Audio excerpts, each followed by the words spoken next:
Good morning বন্ধুরা, দেখো নতুন একটা ভিডিও নিয়ে তোমাদের সামনে চলে আসলাম, একটা নতুন ব্লগ নিয়ে। দেখো এটা হচ্ছে শুধু সংসারের কাজ করলেই হয় না, কিছু কিছু দায়িত্ব আমাদেরকে নিতে হয়। সেই দায়িত্বগুলো যদি ঠিক মতন না করতে পারি, চিন্তার শেষ থাকে না। এটা নিয়েই তোমাদের সঙ্গে আজকে শেয়ার করব যে দায়িত্ব, আমাদের কত কিছু দায়িত্ব নিতে হয়। দেখো যখন বিয়ের আগে তো মানে অত দায়িত্ব নেওয়ার সেটা ভাবিনি যে এত দায়িত্ব নিতে হবে। বিয়ে হয়ে এসে দেখো শ্বশুর শাশুড়ির দায়িত্ব, ছেলে মেয়ের দায়িত্ব, স্বামীর দায়িত্ব, সংসারের দায়িত্ব, সব কিছুই আমাদের পালন করতে হয়। তবে চেষ্টা করি, আর যেটা করতে পারি না তখন নিজেদের একটা মাথায় একটা চিন্তার শেষ থাকে না যে আজকে এই দায়িত্বটা নিলাম, এটা করতে পারলাম না। যতক্ষণ আমি সেই কাজটা না করে উঠতে পারি ততক্ষণ মানে আমার মাথা থেকে সেই ইয়েটা যায় না। যাই হোক, দেখো সকাল হয়ে গেছে, এদিকে আশিপাশি কাজ তো অনেক থাকে, সেটাও একটা আমাদের দায়িত্ব যে ঘুম থেকে উঠবো, উঠে নিয়ে সংসারের সব কাজকর্ম করব। দেখো আমাদের কাজ আমাদেরকেই করতে হবে। হ্যাঁ, এবার একা হাতে বুঝতেই পারছো, আমার একা হাতে আমার করে দেওয়ার মতন সেরকম কেউ নেই যে আমাকে করে দেবে। তা যাই হোক, আমি ঘর দুয়ারগুলো পরিষ্কার করে নিলাম, নিয়ে এবার বাসি উঠোনটা ঝাড় দেবো, দিয়ে পাতাগুলোকে এক জায়গায় করে রাখি। কেন যে নোংরা নিতে আসে যে দাদাটা, তাকে দিয়ে দিই, সে ডাস্টবিনের মধ্যে ফেলে দেয়। কেননা আমার যে আম গাছটা আছে খুব পাতা পড়ছে, যেহেতু নতুন পাতা নিয়ে গজিয়েছে বলে। তা যাই হোক, হচ্ছে এটাই হচ্ছে বলার যে আমাদের কত দায়িত্ব বলো, সকাল থেকে রাত পর্যন্ত আমাদের দায়িত্ব কর্তব্য করতে হয়। সকালে হলে ছেলে খেয়ে স্কুলে যাবে, স্বামী খেয়ে কাজে যাবে, সেটাও আমাদের একটা দায়িত্বের মধ্যে পড়ে। শ্বশুর শাশুড়ি থাকলে তাদেরকে সেবা যত্ন করা, সেটাও একটা দায়িত্বের মধ্যে পড়ে। হ্যাঁ, আবার নিজেরও যে কাজ করি সেটাও একটা দায়িত্বের মধ্যে পড়ে। যাই হোক বন্ধুরা, ভিডিওটা যদি ভালো লেগে থাকে লাইক কমেন্ট শেয়ার অবশ্যই করো, আর আমার পাশে থেকেও আমার চ্যানেলটাকে সাবস্ক্রাইব করে দিও। আমি যে কথাগুলো বললাম বন্ধুরা, সেটাকে আমি ভুল বললাম তোমরাই বলো, আর কমেন্ট করো, জানিও যে আমার ভিডিওগুলো তোমাদের কাছে কেমন লাগে। তাহলে পারে আমার কি আর একটু উৎসাহ থাকবে যে হ্যাঁ, আমার ভিডিওগুলো দেখে সবার ভালো লাগছে, তাহলে পারে আমিও চাইবো তোমাদের সামনে আমি নতুন কিছু আরও ভিডিও আনার চেষ্টা করব। যাই হোক, উঠোনটা ঝাড় দেওয়া হয়ে গেল। এবার মনে করছি যে দেখো, আর একটা কথা, যেটা আমার ফোনের ভিডিও ধরার মতন কেউ থাকে না, আমি নিজে একা হাতেই ইয়ে করি। স্নান করে চলে এসেছি, দিয়ে এবার পুজোর জোগাড় করতে, যেহেতু দেখো গাছে অনেক ফুল ফোটে। আর দেখো চন্দনটা ঘষে নিচ্ছি, দিয়ে ঠাকুরগুলোকে স্নান টান করিয়ে গুছিয়ে টুচিয়ে তারপরে হচ্ছে তোমার টিফিন বানানোর ইয়ে রয়েছে, সেগুলোকে করতে হবে। সেটাও তো একটা দায়িত্ব। আর পুজো করার মানে দেওয়াটাও কিন্তু একটা দায়িত্ব, যে পুজোটা ঠিক মতন করে দেওয়ার একটা দায়িত্ব আছে। আর এক হাতে দেখো আমি ফোন ধরে নিয়ে তারপরে যে ভিডিও করছি, কারণ আমার সেরকম ভালো স্ট্যান্ড নেই বন্ধুরা। আমার খুব কষ্ট হয় যে এইভাবে একা এক হাত করি। জানি না ভিডিওটা কতটা তোমাদের কাছে আমি ভালো দিতে পারি।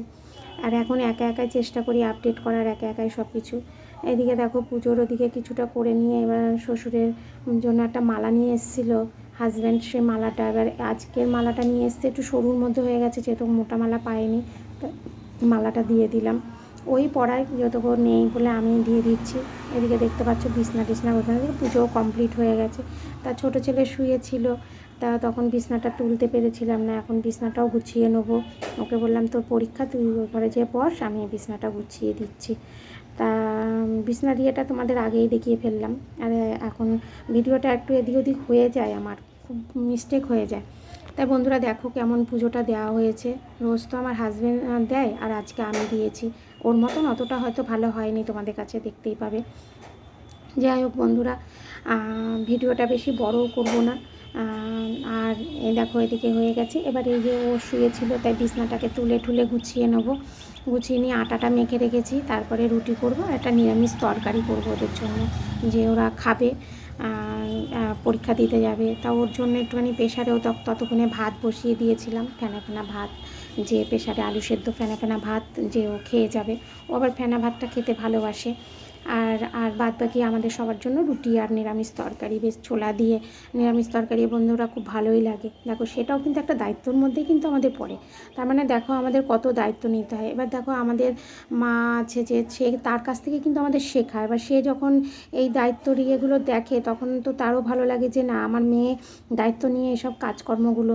দেখো আমরা তো কোনো দিন ভাবতে পারিনি যে আমরা ছোটো থেকে কাজ সব আমরা শিখে নেবো বা কিছু। দেখো আমরা তাদের কাছ থেকে দেখে দেখে শেখা, আবার এসেও আমরা কিন্তু সেটা দেখেই কিন্তু আমরা শিখেছি যে কীভাবে সংসারকে গুছিয়ে কীভাবে দায়িত্ব নিয়ে কাজ করতে হয়। তা যাই হোক বন্ধুরা, অনেক মানে বলে ফেললাম তোমাদেরকে। তা তা তোমরা দেখো আমি যে কথাগুলো বললাম, নিশ্চয়ই তোমরাও বাড়িতে সেই দায়িত্বগুলো পালন করাটা উচিত। প্রত্যেকটা মানুষের এই দায়িত্বগুলো পালনটা করাটা উচিত। হ্যাঁ, আর যে দায়িত্বটা নিয়েছো সেই দায়িত্বর কাজটা যদি তুমি ঠিকমতো না করতে পারো, দেখবে তোমার একটা চিন্তার শেষ থাকে না যে আমি এটা নিলাম, এই কাজটা আমি করতে পারলাম না। সে যে কোনো কাজই হোক, সে সংসারের বলো, বাইরের কাজ বলো, বা কোনো কিছু একটা দায়িত্ব, যে এটা করতে পারলাম না, দেখবার তোমার সারাদিন সেটা মাথার মধ্যে কিন্তু ঘুরবে। তা যাই হোক, আমি চেষ্টা করি যাতে আমার সেই টেনশানটা যাতে না হয়, সেই কাজগুলোকে তাড়াতাড়ি করে গুছিয়ে ফেলার। যাই হোক, বিছনাটা গুছিয়ে নিয়ে এবার রুটিটা করব, করে তারপরে নিরামিষ তরকারিটা বড় ছেলেকে বলেছি একটু সবজি নিয়ে আয়। ওকে বললাম, দেখো এটা একটা দায়িত্ব, ওকেও শেখাতে হয়। ওরাও বড় হয়েছে, ওদেরকেও তো শিখতে হবে যে দায়িত্ব কী করে নিতে হয়, কী করে করতে হয়। তা আমার ছেলেদের আমি সেই জিনিসটা শিখিয়েছি যে ওরা যদি একটু সামবল্যনা হয়েছে, তখন থেকেই করেছি যে তোরা বাজারে যাবি, দোকান করে নিয়ে আসবি। ওদেরকে শেখায়, সবসময় যে আমাকে যেতে হবে সেটা তো না। তাও আমি যাই, সেটা একটা দায়িত্ব, সকালবেলা টোকানগুলো করে নিয়ে আসি। ওদেরও পড়াশোনা থাকে, সবসময় আর বাজারঘাটে পাঠাই না। দেখো, ছেলেকে যেরকম বলে দিয়েছি সেই বুঝেই বাজার করে নিয়ে এসছে। ও আবার গুছিয়ে বাজার করতে পারে ঠিকই। দেখো, দিয়ে এবার বাজার করে নিয়ে এসছে, পেঁপে নিয়ে এসছে ওর বাবার জন্য, পটল, এসব দিয়ে একটা নিরামিষ তরকারি করব। তা তরকারিটা কেটে নিচ্ছি, তরকারিটা কেটে নিয়ে তারপরে তরকারিটা বসাবো আর রুটিটা করব। আর ওকে তো আগেই ছোটোটার জন্য ভাত বসিয়ে দিয়েছি, যে ওকে ভাত দেবো। স্নান করতে গেছে, পড়ে উঠে স্নান করতে গেছে। বললাম তুই স্নান করে এসে জামা প্যান্ট পরে খেয়ে নিয়ে তারপরে ঠাকুরকে প্রণাম করে তারপরে পরীক্ষা দিতে যাবি। সেটাও কিন্তু একটা দায়িত্বর মধ্যে পড়ে, যে ওকে গুছিয়ে বলে দেওয়াটা, সেটাও আমাদের একটা দায়িত্বর মধ্যে। তা বন্ধুরা, আমি এইভাবে আমার এই ছোট্ট ফ্যামিলি নিয়ে খুব হ্যাপি আছি। আর দুঃখ সুখ সব কিছুই তো আছে, একটা সংসারে দেখবে অনেক কিছুই থাকে। তা সেটা নিয়েও আমি খুব ভালোই আছি, হাসি আনন্দ সব কিছু নিয়েই আমার এই সংসারে সব দায়িত্বগুলোও আমি করার চেষ্টা করি, পালন করার চেষ্টা করি। দেখো বন্ধুরা, আমার ছেলে খেতেও বসে গেছে ড্রেস পরে। ও খুব লজ্জা পায়, তাই বেশিটা ভিডিও করতে পারিনি। আর এদিকে দেখো রুটি করার জন্য। আর একটা কথা বন্ধুরা, তোমাদের সঙ্গে একটা শেয়ার করতে চাই। আমি না আগে না রুটি গোল করতে পারতাম না, অনেক কষ্ট করে কিন্তু রুটি করাটা শিখেছি। এখন পারি, সত্যি কথা বলতে 25 বছর হয়ে গেল বিয়ে হয়েছে, এখন পারি রুটি গোল করে রুটি কীভাবে ছেঁকতে হয়। আগে সেই জিনিসটা জানতাম না, তবে এখন শিখে গেছি। এখন যেহেতু রুটিটা খেতে হয়, আগে তো রুটি খেতে আমার একদমই পছন্দ ছিল না, কারণ আমার ভালোই লাগতো না রুটি খেতে। এখন ভালোই লাগে, খারাপ লাগে না। যাই হোক, রুটিগুলো করে নিলাম। এবার রোদ্দুরও উঠেছে, জামা কাপড়গুলোও মেলে দিয়েছি সকালবেলা। তাই জামা কাপড়গুলো মনে করলাম যে একটুখানি উল্টিয়ে পাল্টিয়ে দিই, তারপরে শুকিয়ে গেলে তুলে ফেলবো। কারণ এখন এই যা কড়া রোদ্দুর দিয়েছে, মানে ভীষণ কড়া রোদ্দুর দিয়েছে, সেখানে জামা কাপড় রাখলে জ্বলে যাবে একদম। আর বন্ধুরা, তোমরা যখনই জামা কাপড় মেলবে, তোমাদের একটা কথা, সবসময় জামা কাপড় উল্টিয়ে মেলবে, দেখবে কালারও ভালো থাকবে আর সেই জিনিসটাও ভালো থাকবে। তা যাই হোক, আমি এগুলো সব উল্টে পাল্টিয়ে দিলাম।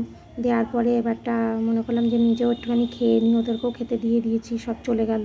এবার আমি সব সেরে সুরে নিয়ে তারপরে নিজের জন্য একটুখানি রুটি আর তরকারি নিয়ে বসলাম। দেখো, আমার না আবার কী বলো তো, যে খাওয়া দাওয়া মানে গুছিয়ে নিই, কাজ করে নিয়ে তারপর খেতে খুব আমার ভালো লাগে, আরামসে খাবো। তার ভিডিওটা ভালো লাগলে লাইক কমেন্ট শেয়ার করো, আমার পাশে থেকো, আমার চ্যানেলটাকে সাবস্ক্রাইব করে দিও। আর তোমরা যদি আমার ভিডিও নতুন নতুন দেখতে চাও, আমাকে অবশ্যই কমেন্ট করো। আমি আশা করি আমি তোমাদের কাছে নতুন নতুন ভিডিও নিয়ে আবার চলে আসবো। আর ভিডিওটা বেশি বড় করছি না গো, তোমাদের সঙ্গে আবার পরের ভিডিওতে আমার সঙ্গে তোমাদের দেখা হবে। অবশ্য করে কমেন্ট করো আমার ভিডিওগুলো তোমাদের কাছে কেমন লাগছে, তাহলে আমার একটা উৎসাহ থাকবে ভিডিও বানানোর। লং ভিডিও বলো, শর্ট ভিডিও, তোমরা যদি একটা মেসেজ করো তাহলে খুব ভালো লাগবে। আশা করি তোমরা সবাই সুস্থ থেকো, ভালো থেকো, রাখছি।